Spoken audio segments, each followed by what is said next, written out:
बड़े अच्छे intellectual professor Hussain Tarar साहब को भी बुलाया है। आइए जनाब, अस्सलाम वालेकुम।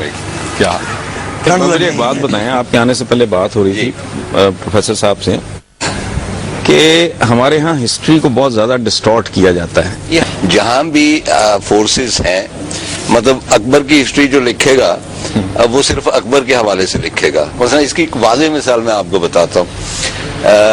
मेरा कुछ मुतालिया है तारीख के बारे में कि हम लोगों ने चिनाब के किनारे सिकंदर आजम की यादगार तामीर की, क्योंकि मिसकॉन्सेप्ट ये है कि सिकंदर आजम मुसलमान था।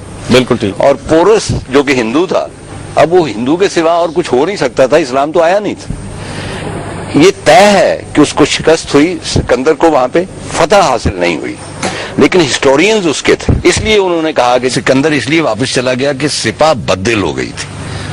भाई वो आया कॉन्कर करने के लिए हिंदुस्तान था, तो पहले ही वो मतलब बदल हो गई।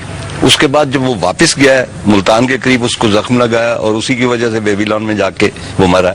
लेकिन हम तक जो उसको सिकंदर आजम कहा जा रहा है, वो सिर्फ इसलिए कहा जा रहा है कि भाई ग्रीक हिस्टोरियन उसके साथ थे, पूरा बैच था, उन्होंने तो उसकी तौसीफ लिखनी थी।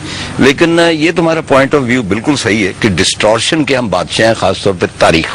डिस्टॉर्शन के हम बादशाह हैं, खासतौर पर तारीख, क्योंकि मेरा थीसिस ये है कि जो तारीख मस्क करते हैं वो खुद मस्क हो जाते हैं।